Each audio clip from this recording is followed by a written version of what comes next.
Hello, eto muli si Lawrence. Ang anxiety nyong sabog na naman. Kakatapos lang natin mag-duty at pauwi na tayo sa ating tahanan. Ano po? So, alam nyo po, no, may gusto lang akong i-share.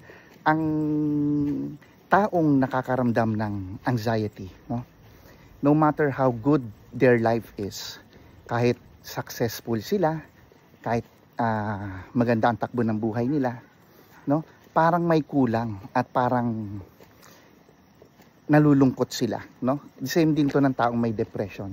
Kaya alam nyo, ang mental health disorder, hindi rin yan nakaayon sa kung anong estado nyo sa buhay.